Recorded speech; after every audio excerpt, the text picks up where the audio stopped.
You can sense the intensity as they await the arrival of the Tennessee team here at Cleveland Stadium.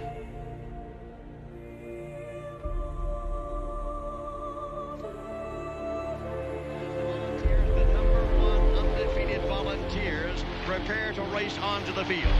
Everything is riding on this football game. So there's a special intensity, a special urgency. Here come the Volunteers. Wherever you listen throughout the world, it's football time in Tennessee.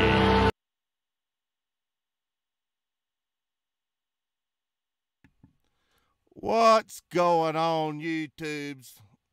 Bobby C here, Roadshow Sports, and we've got another fan face-off, FFO #6, between legendary YouTuber Pigskin Peete and Ryan, a Notre Dame fan. This is the last minute.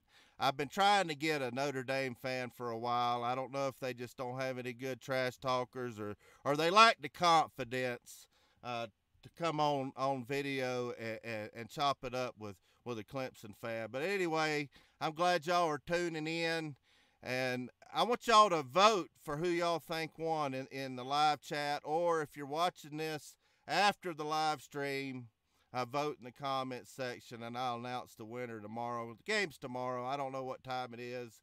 My team didn't make it to the playoffs. They got robbed. They should have been in it. I don't know. I'm going to start a petition on change.org about that. But before we get into it, I'm going to get a sip of this good old Flying J coffee here.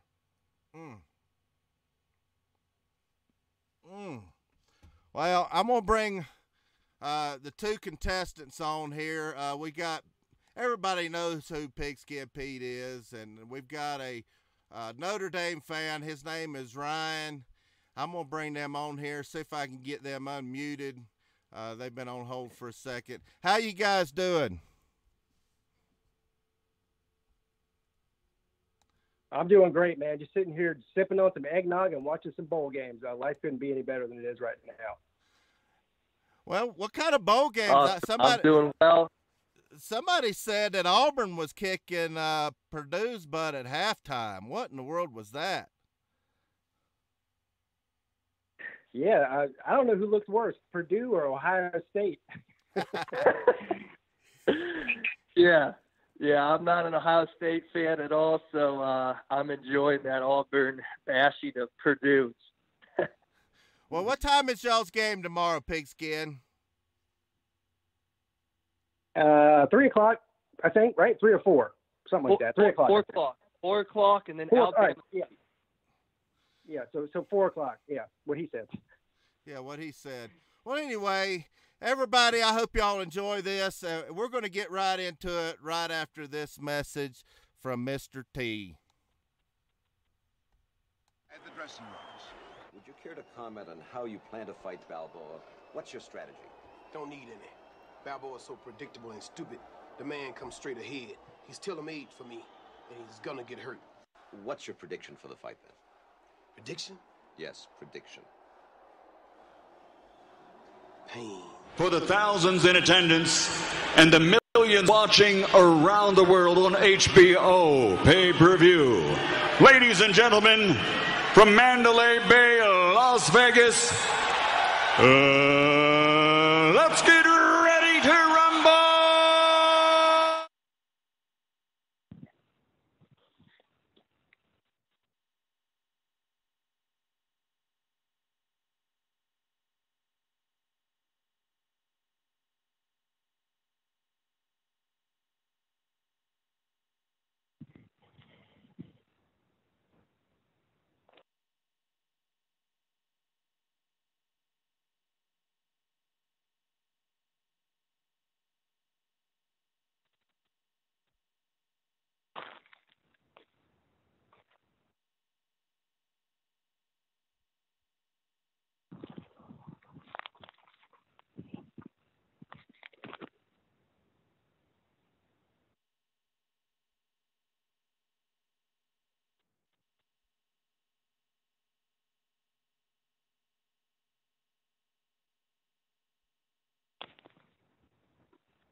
Well, I guess my audio was down. Anyway, I've done that before.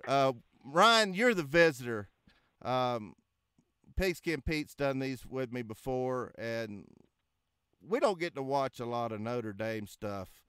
I think it's mostly because we don't care about Notre Dame, and I know y'all are on TV all the time. But tell us, people down in the South, about how your season went. Give us the good, bad, and ugly.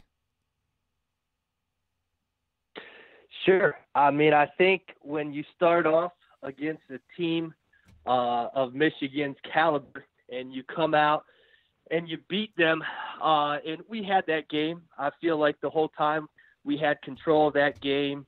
Up 17, they returned a kickoff for a touchdown. But when you start off with a win against one of the top defenses in the country, always a positive way to start off your season. I think, we actually play a solid schedule throughout. We're not playing a bunch of weaker teams out of the Power Five. And so each week we have to come with a mentality of playing our very best. Had big wins over Stanford, Virginia Tech, back-to-back weeks. Northwestern, obviously, in the Big Ten championship, beat them as well. And then finishing against our rival at the Coliseum against USC, and finished off the season perfect 12-0, obviously. So overall, I think we played consistent football. We played well. After 3 games, we were 3-0. And Coach Kelly, we were averaging about 23 points a game, and he wasn't comfortable with the starting quarterback, Brandon Wimbush. And so he inserted our redshirt junior quarterback, Ian Book, into the mix, and he lit it up. I believe they ended up averaging 37 points per game after inserting him into the starting lineup. And again, he just beat up on teams coming right out against Wake Forest, Stanford, Virginia Tech. Stanford and Virginia Tech were ranked at the time. Those were bigger games, spotlight, Showtime games, and he came out, did really well. I would say the area of weakness this season, the one game that we really struggled in, was against Pittsburgh. That was in South Bend, and we ended up beating them by 5, 19-14. But that was definitely the low point, but we picked it up, woke up after that, and again finished strong. Well, Pigskin, you heard what he said. They struggled against Pitt, and I know y'all played Pitt. So, what do you think about Notre Dame's season? Well, let's back up here a second, because the first thing he said when he came on was, we had a great year. We went undefeated, which I agree he did, both of those things. But then he went on to say, and we didn't play a bunch of cupcake teams. And then he went on to list a bunch of cupcake teams. Stanford and USC are terrible. Wake Forest is no good. Florida State's no good. Virginia Tech's a dumpster fire. Michigan, I'll give you that. That was a good win. However, Michigan did not turn out to be near as good as anybody thought they were. I mean, just look at the Ohio State game as evidence of that. I do think, however, and I've said this over and over again on my own channel, I do believe that Notre Dame is a formidable team. They're for real, and they absolutely deserve to be where they are in the playoffs. But to say that they played some tough schedule is a little bit of a stretch, if you ask me. Well, let me ask you the same question I asked Ryan. Tell me about your season, the good, bad, and ugly. Well, the good is we're 13-0. We're in the playoffs for the 4th year in a row. I mean, that speaks for itself. I mean, there's not much else you can say about that. I mean, there's 90 or hell, 127 other teams that can't say they're undefeated and in the playoffs, right? So that's a good thing. The bad is what we went through towards the beginning of the year with the whole Kelly Bryant transfer situation. I think that ended up being a good thing, because we got the guy in there that can actually probably go to the national championship and maybe win it. And the ugly is the obvious of all obvious. it's what's going on right now with this whole Dexter Lawrence, PED, dirty drug test situation. I mean, listen, I'm not going to go into whether or not I believe him all that's irrelevant. It's irrelevant. I'm not going to defend it. I'm not going to sit here on my high horse and say that, there's no way possible that he didn't know what he was doing. I'm not naive enough to think that, but I will say this. I think it could be a blessing in disguise as far as this game goes. And the reason I say that is because when you're a team like Clemson or Alabama that goes to these games on an annual basis, there's not a single player on this team that's starting that hasn't played in the playoffs every year. So it gets redundant. And all you need is a little bit of extra fire from your teams to galvanize around a player or a group of players like they're doing with him to give them that extra motivation to win the game. Well, Ryan, you heard what he had to say. What does you as a Notre Dame fan think about Clemson's season? All right. Well, first of all, one of my favorite professors always told me to deposit before I withdraw into people. So first of all, Pigskin, I'll tell you, to deposit and to say something nice, you guys have had consistency. Obviously, over the last 4 years, Sweeney's done a great job there, Dabo. But now to withdraw here, for crying out loud, you talk about your schedule and how Notre Dame played weak teams. I think when you play these cupcake teams, I don't look at schedule necessarily as a second or third bye. When you guys are playing Furman and Georgia Southern, you guys are playing for a half, and then you guys are able to rest all of your starters. When we play Power 5 teams, week in and week out, we don't have the luxury of sitting out players for a half. They're going at it, and we have a lot more snaps from our starters, a lot more wear and tear on our guys than you guys because, first of all, we're an independent school, so we create our own schedule, and we desire, if we want to be the best, we want to play against the best. So, yeah, some teams might have been weaker this year. Florida State struggled. Stanford was down a little bit. Virginia Tech wasn't that good. USC wasn't that, as powerful as they have been. But we're playing solid teams, I feel, week in and week out. And so we don't have those second and third buys as you guys have. And at Notre Dame, I like to pride myself on the fact that we have great student athletes. We graduate 95% of our players. And I just feel like when you guys start getting into these suspensions and all that stuff, I pride myself on who we admit into Notre Dame and that we are picky and that we are looking for character and not just talent there. But I just see a lot of, games that you guys played where you guys were average too. And I look at our Syracuse, dominating Syracuse, and, look at that was a very tough game that you guys easily could have lost. Well, let me ask you. Can I respond to that? Yeah, respond to that, Pigskin. Sorry. All right. Well, first of all, he was saying about what I said about schedule. First of all, I never came on here and said that Clemson played a tough schedule. You're the one that came on and said that about Notre Dame. I concede the fact that Clemson's schedule this year was easy. But you want to talk about playing Furman and playing somebody else and having a bye week, basically a half of a game. You got a real life bye week when we were beating up on that team in the ACC championship that you almost lost to at home. You were sitting at home eating cheeseburgers watching that on TV. So don't talk to me about bye weeks. Notre Dame, this whole thing where they crap on the ACC. Listen, I want to tell you something right now. I'm proclaiming Notre Dame is an ACC team.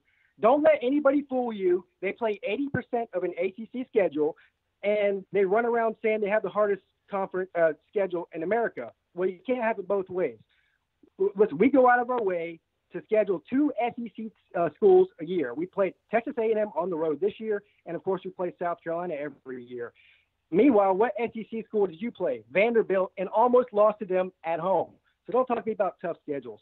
And I definitely don't want to hear anything about being on a bye week whenever you're sitting at home on championship weekend eating potato chips. That's a good point. Well, I think we have the luxury of doing that. That's a good point. I want to jump in here. When is Notre Dame going to get in the conference? That's what I want to know. When is Notre Dame going to get in the conference, and do you want them to be in a conference? I don't, and I feel like to be able to pick our own schedule, to be on national television and have an NBC contract goes a long way in recruiting. Especially, we recruit nationwide, obviously. We're getting a lot of kids from California now, Texas, all over around the map here. And so when we can tell their families, they're going to be on TV every week. They're going to have the exposure, and getting looks from NFL teams and all of that. They're on every single week. So I think we pride ourselves on that. But how many other teams can do that? No other team. If teams wanted to have these, endorsements and everything and contracts with television channels, then more teams would be doing this. But nobody has the tradition of Notre Dame.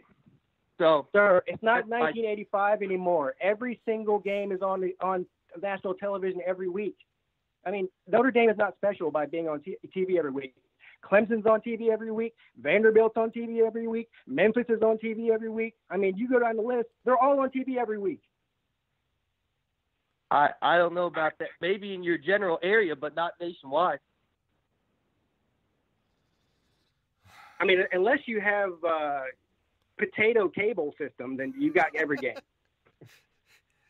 I think Pete's got a point with the way TV is today and how popular college football has gotten over the last, for a long time, but really over the last 10 or 15 years. I think they are on, especially your upper tier teams are on a lot. But before we go into the final round, everybody on here pretty much knows who Pigskin Peete is. I want you to tell the viewers kind of who you are and how you became a Notre Dame fan. I mean, I understand you live in Ohio. Of course, Notre Dame is nationwide. They're a Catholic school. Yeah. They got fans everywhere. I remember, and I'm going to give you a quick anecdote. Tickets at Neyland Stadium are pretty expensive to scalp, and I still haven't forgiven all the Catholics for coming in here to Neyland Stadium and driving up the prices. This was probably around 99, 2000, somewhere right through there. Y'all came to Neyland Stadium, and I had about $400 in my pocket to buy 2 tickets. And I thought, well, they'll be a little bit higher than, say, a Florida ticket. Normally a Florida ticket's about $150 a piece. So I brought a little extra change. I ended up paying $400 a ticket because you guys came into town and drove the prices up. So I still haven't forgiven y'all for that. Y'all set me back a little bit. I'm still having to pay off the credit cards on that, but I know y'all travel well. But tell me about your fandom. How did you become a Notre Dame fan and all that? Sure. Well, I grew up Catholic. My whole dad's side of the family is Catholic. So grew up as a little kid rooting for Notre Dame. The first game we went to South Bend, Indiana, didn't have tickets, and we drove there anyways, trying just to scalp some tickets. We held up a little sign. It was my buddy and then our 2 dads. So it was the 4 of us. We were holding up a sign, need tickets, and these 2 older gentlemen come up to us, and I was probably about 8 years old.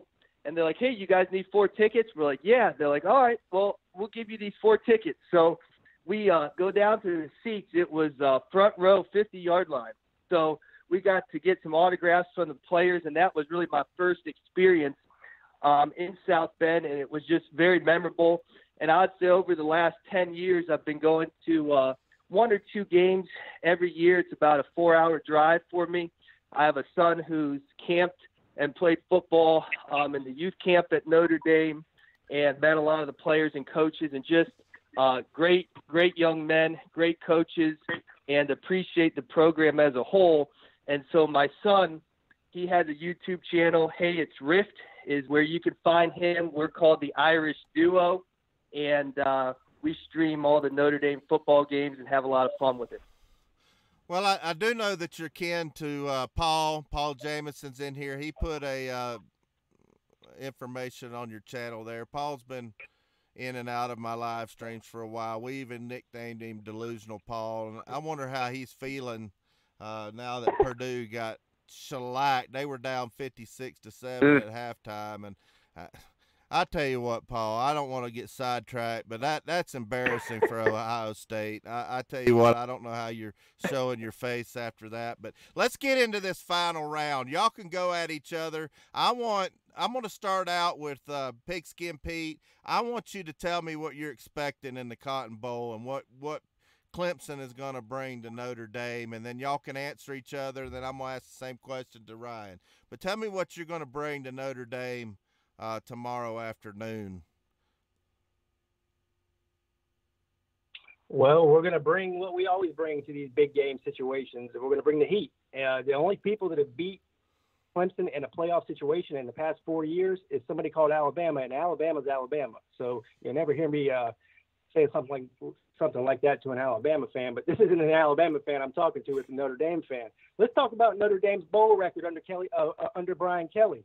What is he, 1-4, 1-5, something like that? The guy has never won a big game, and don't sit here and tell me Michigan, a week one game is a big game. He's never won a game that mattered anything. Last time he was in a national championship situation, he got blown out and embarrassed by Alabama down in the Orange Bowl. Here's the other thing. A lot of people might not know this, but Clemson and Notre Dame have played each other 3 times in history. Clemson's record against Notre Dame in history is 2-1. Now, that's not a major accomplishment. They've only played 3 times, but it is a winning record. Obviously, Clemson has a national championship in the past couple of years. I think the last time that Notre Dame won a national championship is when that movie Rudy actually did come out. I'm not sure what year that came out, but it's somewhere around there, about 30 years ago. Brian Kelly has got one foot out the door. I mean, they're ready to fire this guy every single year, and now they're ready to give this guy a lifetime contract or something. But something tells me after this Saturday, Brian Kelly's either going to run off to the NFL or the Notre Dame fans are going to chase him out of South Bend with pitchforks. We'll see whichever happens first.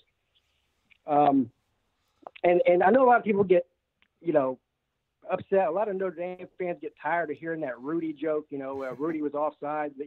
So that's a retired joke, so I don't use that one anymore. But I do want to put an investigation into Rudy using Oscarine, because there's no way in hell that he would have made the tackle at the end of that movie if he was not juicing.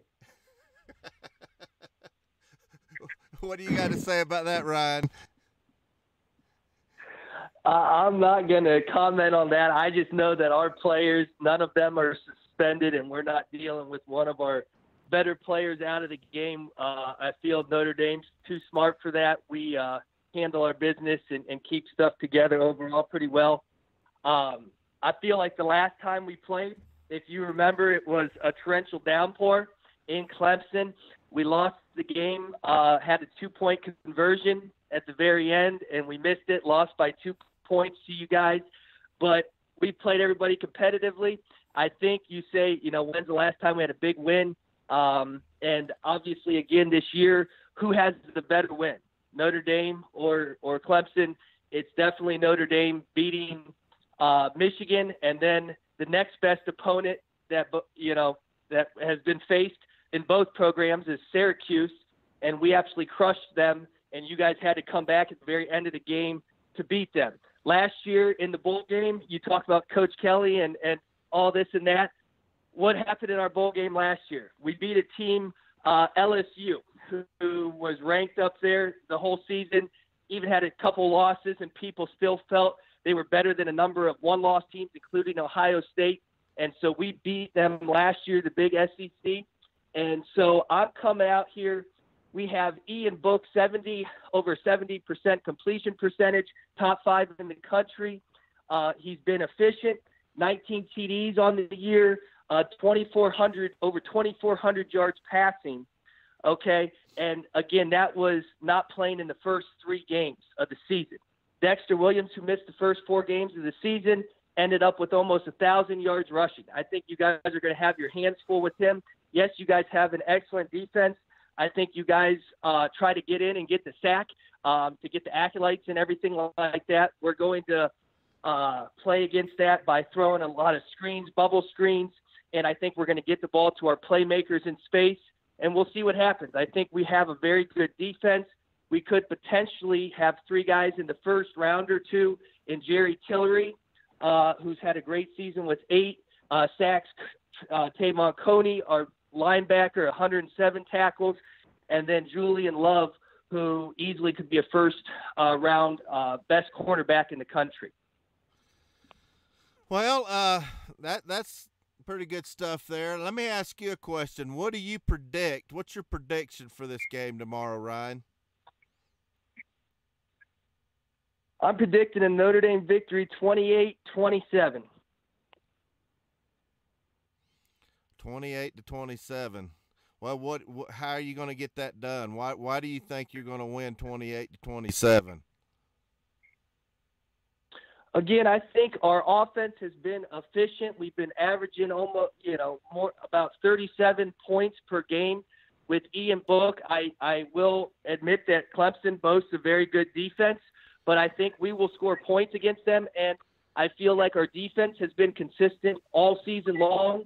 We're going to put pressure on Lawrence. And being a true freshman, he's done great, but has he faced a defense like Notre Dame's? I don't think he has, with a shutdown corner, one of the best linebackers in the country, and I feel, again, one of the top defensive linemen in the country as well. So I think Clemson will have their hands full, and the Irish will prevail. You heard him, Pigskin. He said 28-27. What's your prediction, your score prediction for the game, and why? Well, first of all, I think that's cute that he's, saying that we haven't seen anybody like Notre Dame. I don't know if you realize that Clemson and Alabama are the only 2 teams in the country that have a top 5 offense and defense. So to say that we haven't seen somebody like Notre Dame is true. I'll give them that. But they haven't seen anybody get even close to Clemson. And don't tell me that Michigan comes close, because they don't. Now, I went on my own YouTube channel and said that I picked a much closer game than people expected, because I'm giving Notre Dame their credit. I think they're a solid team. I know they have a solid defense and a very good offense, but I had Clemson winning by 7. So I'm going to say 40-33 would be my final prediction. Whoa, 40-33. That's going to be scoring a lot of points. You got anything to say about that, Ryan? If Clemson scores 40 points against Notre Dame, I will come on and say I was 100% wrong, and that people should listen to you. No doubt, there is not a chance that Clemson is scoring 40 points against Notre Dame's defense. They might be able to do that against Furman and Georgia Southern, but when they face Notre Dame's speed and athleticism, I think, again, they will be 27 points at best. Well, we average about 50 points a game. We're up there at the top of the country as far as how many points we score on our opponents. And it's funny that you brought up the Syracuse thing, because that's all I hear from Notre Dame fans. Well, you struggled with Syracuse. We beat the crap out of them. Well, we had 4 common opponents. It wasn't just Syracuse. And the other 3, we blew out of the water, and you struggled with a couple of them. So if you want to talk about common opponents, don't just leave it between Syracuse. There's more where that came from. We struggle with Pitt. But right, Wake Forest was a blowout. Florida State was a blowout. So there's one opponent. Did you score 80 points on Florida State like we did? It was 77 to 17 is what we beat them by. We had our backup quarterback in because our starting quarterback was hurt. But and we still blew them out of the water. I got a hangnail. I'm just telling you, we beat Florida State 42-13 with a backup quarterback. So 40 points isn't bad for your backup quarterback. This isn't an argument. It's we played 4 of the same teams, and 3 of the 4 we beat. 3 of the 4 we beat way worse than you did. Period. Okay, but I'm saying, what about Syracuse that you guys beat at the last second, and we beat 36-3? And you're saying you guys beat up on Wake Forest. We beat up on Wake Forest. We beat up on Florida State. You guys just, run up the score where we run the ball and we end the game. So I think it's just a difference in philosophy. Wake Forest, Florida State, and Pitt. We destroyed all of them. You didn't. And we destroyed 2 of the 3, not Pitt. And you guys, again, had trouble. So out of our 4 common opponents, you almost lost to 1. We almost lost to 1. And we blew out 3 of the 4. You blew out 3 of the 4. So how about that Ball State game, though? That high school team you played and almost lost to at home, Ball State. I didn't even know they had a football team, sir. Ball State? Who? Ball State. Okay, well, we had Brandon Wimbush in, and we, took him out of the game. And, so they didn't score much. As long as Ian Book's in there, you won't lose to Ball State. Gotcha. Hey, I'm just saying a win's a win in college football, and you guys had your share of struggles this season. And I don't know of any team that has gone undefeated without 1 or 2 close games in a season. So it happens to everybody. There are weeks that you're just not playing well, and especially when we made the quarterback change, I think you could see going from 23 points to 37 points per game made a pretty good difference, looked like a pretty good call from Coach Kelly, who's always getting calls to the NFL. And so I like our coach. All I hear is excuses because you're quarterback this and that, you're quarterback this and that. You're not going to hear me make excuses. Listen, we were on a third-string quarterback who played Syracuse, but that's not an excuse. We shouldn't have had a close game with them because we're better than them. But I understand when you almost lose to Ball State and you almost lose to Pitt, it's always you got to have some kind of excuse for it. I get it. It's always almost though. Hey, we're undefeated here. We're 3rd in the country. We're playing in the college football playoff. Life's pretty good. I'm not going to look back on what it shoulda, coulda. We're in there. We beat the teams, and there are a lot of other teams that said, well, we should have won this game, we should have won that game, but they didn't, and they're not there. And so I think it takes resiliency, perseverance to beat and win any game in college football. We can agree on that. So again, your consistency has been very good over the years, and I just feel like our coach I really feel like Coach Kelly, when he can prepare, he's done a good job, and I'm confident in our coach. The game plan, we have one of the top defensive coordinators in the country and one of the top offensive coordinators in the country as well. So I'm going to trust their game planning and their experience, and I think we pulled out. I'll just leave it at this. I'm also a big believer in Brian Kelly. I think he's going to be great as the next head coach of the Browns. Of the Browns. Okay, that would be interesting. I don't think Greg Williams is going anywhere after what he's done with the Browns since he's taken over for Hugh, but you never know, I guess. Well, this has been fun. I want everybody to vote in the live chat who you think won this fan face-off, and the winner's going to get a tiki totem of their choice, and second place is going to get an Amazon gift card. And Allied Oil and Tire is sponsoring all the prizes, and we're going to let the teams do the talking, because in trash talking you got to be at least a little bit right. So whoever team wins tomorrow is going to get a $50 gift card from Amazon, Bass Pro Shops, or Cabela's, their choice. And so I want everybody to vote in the live chat. And if you're watching this afterwards, put it in the comments section who you think's won. And do y'all have anything else y'all want to say to the opposing fan base before we get out of here? Anything any unsaid business you have about, the fan bases of each team? No, I'll go ahead and go first. No, I don't really. I think, again, well, all kidding aside, I take Notre Dame very seriously. I think they're a very good team, and of course they can win this football game. I'm confident in my Tigers are going to get it done, but if somehow Clemson were to lose this game, I would not be ashamed. Notre Dame's undefeated, and we just went over how hard that is to do that.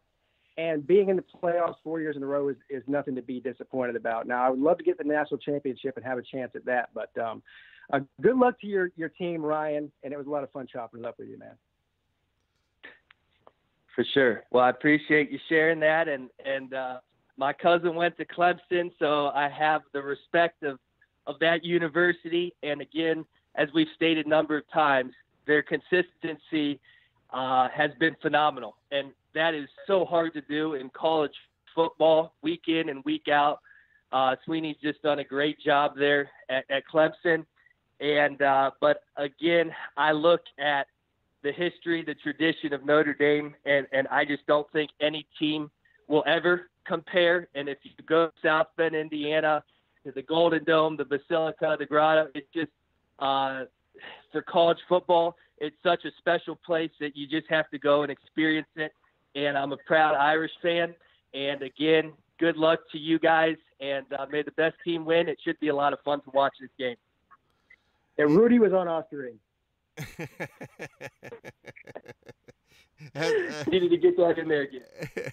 Well, this has been fun. Both of you guys, y'all enjoy this while you can, because next year I'm going to be on one of these fan face-offs for the college football playoffs. We got robbed this year, but when Tennessee gets good, I'm going to have a PA system on top of my truck going from one end of this country to the other, chirping about my Vols. But anyway, this has been great. Don't forget to vote and hit the like button if you like this video and if you want to see more of them. And if you don't like it, hit that thumbs down button. But anyway, y'all know what's coming next. Thanks for tuning in. Go Vols. Next year, y'all wait till next year, by God. My Tennessee Vols, we're going to the college football playoffs. I promise you that.